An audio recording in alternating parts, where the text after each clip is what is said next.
한국의 K방산 효과가 얼마나 절대적으로 나타나고 있는지 이제 더욱 실감이 나는데요. 왜냐하면 현재 한국 방산엔 가장 고무적인 현상이 펼쳐지고 있기 때문입니다. 바로 한국 기업들과 방사청이 한국 무기를 세일즈하는 직원이라고 가정해 본다면 기존의 고객에게 잘 판매하는 것도 중요하지만 더욱 중요한 것은 신규 고객들일 것입니다. 하지만 신규 고객들은 당연히 까다롭고 신뢰가 없어 쉽게 지갑을 열려고 하지 않습니다.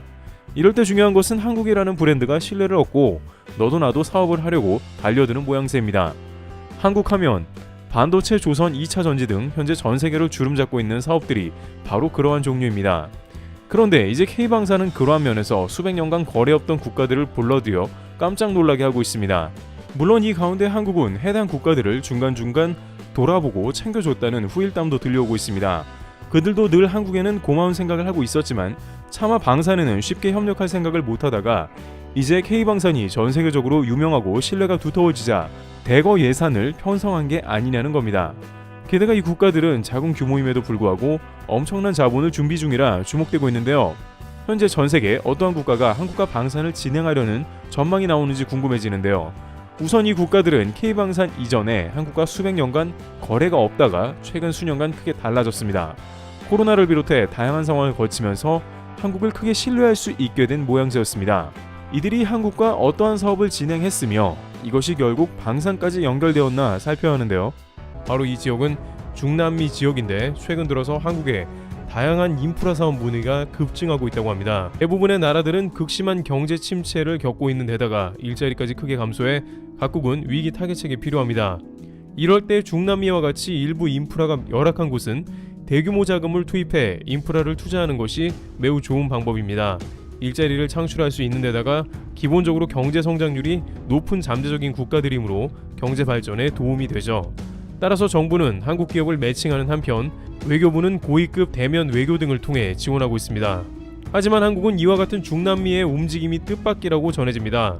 한국과 사업하던 나라들이 아니기 때문인데요. 중남미 지역은 한국이 공략하기 매우 어려운 장소로 우선 북미에 미국이 버티고 있기 때문입니다. 미국은 세계 제1의 경제 대국인데다가 경제는 물론 정치를 비롯해 모든 분야에서 중남미와 각별한 관계를 맺고 있습니다. 또한 이곳은 전통적으로 스페인 등 유럽 지역과 사업부분 관계가 깊으며 정경 유착까지 심한 편입니다. 중남미의 대부분은 스페인어를 구사하는 데다가 과거부터 강제로 스페인과 엮여온 역사 때문에 한국이 역사적으로 일본을 좋아하진 않지만 경제 관계가 깊듯이 중남미도 그렇게 엮여 있는 것이죠. 오랜 세월 가운데 정치 세력과 결탁해 뇌물을 받은 정치인은 주로 스페인 등 유럽의 일감을 몰아주기도 했습니다.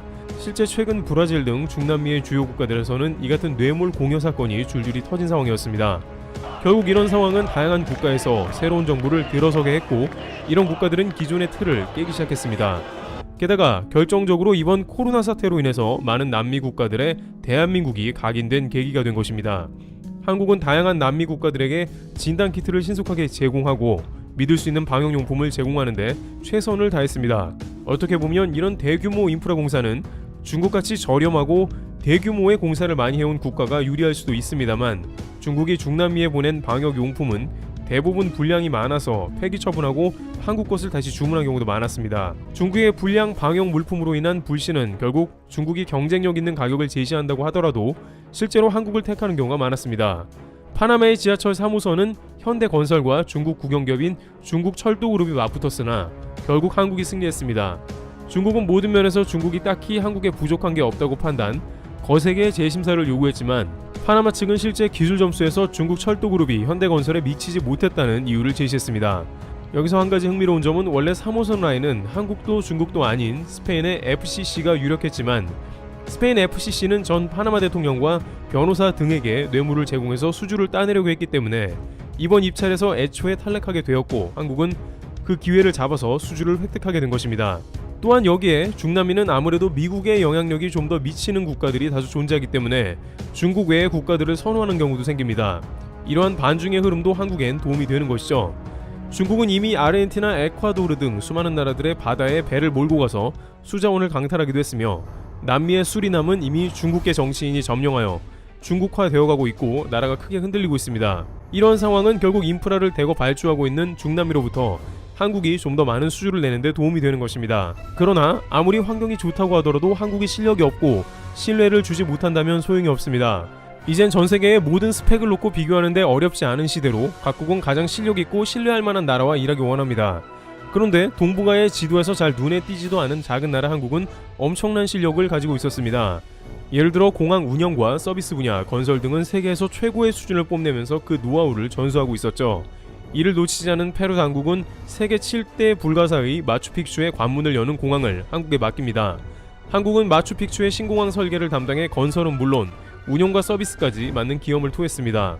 또한 중남미가 먼저 한국에 연락을 해오는 이유는 한국이 디지털 정부를 비롯 IT에 강하다는 것입니다. 안 그래도 정부는 중남미의 인프라 수요와 정부가 추진하는 디지털 그린 뉴딜의 접점을 통해서 구체적인 협력 사업을 발굴하고 있었는데 이들 국가 중에 마침 이러한 분야를 찾고 있는 국가들은 한국과 잘 맞아 떨어진 것입니다. 조용히 실력을 갖추고 있으면 결국에는 많은 이들이 알아주는 때가 있습니다. 한국은 명실상부 유엔이 인정하는 디지털 정부 순위로 세계 1, 2위를 달리고 있는데 코스타리카는 조세 및 관세 시스템을 연계하는 디지털 재정 통합 사업을 추진하고 있었습니다. 1억 5,600만 달러 정도 추산되는 사업으로 한국은 코스타리카가 디지털 정부로 거듭나는데 일조할 것으로 보입니다. 또한 남미에서 한번 소문이 나면 일하기 순조롭죠. 한국에서 브라질, 파나마 등에서 지하철 사업을 수주하고 실력있고 믿을만한 나라라는 소문이 나자 조세 시스템을 디지털화하는 코스타리카는 내친 김에 도권의 비전철 5개 노선을 친환경 전기열차로 복선화하는 광역 도시철도 사업을 한국에 적극 문의하고 있습니다. 약 15억 5천만 달러의 규모인데 마침 친환경 부분에 있어 한국이 추구하는 그린 뉴딜 정책을 파악한 코스타리카는 관련 분야에 자신들이 먼저 한국에 문의를 해온 것입니다. 따라서 조세 시스템과 지하철 모두 한국에서 수주해내기 한층 유리한 것으로 관측되고 있습니다. 또한 파라과이도 아순시온에 추진하는 5억 달러 규모의 민자 경전철 사업의 경우 지난 8월 민관합동 대표단이 현지를 찾아 파라과이 철도 공사와 업무 협약을 체결하는 등 교두보를 마련했습니다. 일부 국가에서는 이미 한국이 매우 뛰어난 방역용품을 제공해서 신뢰를 바탕으로 한국의 의미 있는 움직임을 보입니다. 예를 들어 과테말라 공항에서는 역사상 최초로 자국 공항 안내에 한글을 포함시키며 방역 지원에 대한 감사를 표했습니다. 한국은 중남미 24개국에 약 1,200만 달러의 인도적 지원을 했는데 마스크나 진단키트에서 이들이 매우 만족했으며 결국 이러한 움직임은 한국을 신뢰하게 된 결과로 이어져 앞으로 중남미 시장에 기대감을 더욱 갖게 하고 있습니다.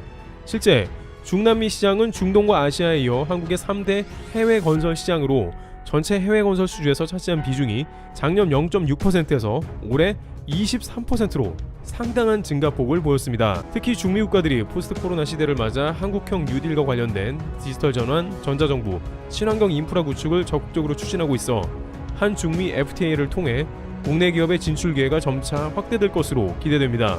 그 와중에 이제 페루 해군은 약 1조 원에 달하는 예산을 확보하고 해군 현대화 작업에 착수합니다.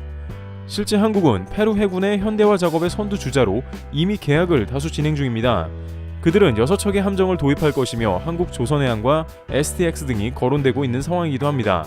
이들이 한국을 신뢰하는 것은 여러 가지 이유가 있는데 한국은 페루의 퇴역함을 기증하기도 했습니다. 한국은 퇴역함인 순천함을 페루 해군에 기증했고 페루는 우리 함정을 끌고 2022년 림팩에 참여했습니다. 당시 페루는 한국의 함정 기증에 감사했으며 함정을 발주하고 K방산에 더욱 협력하게 됐습니다. 게다가 현재 미국을 비롯해 다양한 국가들의 해군들이 한국에 오고 있으니 더욱 흐름을 타게 된 것이죠. 앞으로 페루 해군은 물론이고 다양한 방산 분야에서 한국과 협력이 가속화될 거라 보는 이유입니다. 또한 브라질을 비롯 아르헨티나 등 남미에서 K방산은 더욱더 많이 거론되고 있습니다. 이들은 모두 군 현대화를 거론하고 있으며 한국의 K9 자주포나 FA-50 등이 나옵니다. 기존의 남미에서는 한국이 먼 국가였고 오히려 미국과 스페인과 연계가 되었지만 이들은 자금이 풍부한 국가들이 아니기 때문에 한국의 가성비 군수품을 찾는 것이 당연하며 또한 페루와 같이 한국과 코로나 기간을 비롯 최근 수년간 다양한 국가 인프라 사업의 신뢰를 거쳤고 결국 한국의 함정 수주를 비롯한 다양한 방산 사업으로 연결되었다는 평이 나오고 있습니다. 따라서 일각에서는 한국이 행운을 거머쥐었다고 말하지만 결코 그렇지만은 않다는 이야기입니다. 한국은 묵묵히 방산을 준비하고 국가의 안보를 지키다 보니 여기까지 오게 되었다는 뜻입니다. 또한 기존에 중남미에 정성을 쏟아붓던 중국은 러시아 사태로 인해 방산에는 접근이 불가능하며 미국이나 서방 방산은 너무 비싸다는 평가 가운데 한국이 중요한 포지션을 차지하게 되었습니다. 이와 같이 한국은 이제 중남미 지역에서도 방산의 기운이 크게 돌고 있는 상황이 나오고 있습니다. 트래블TV였습니다. 감사합니다.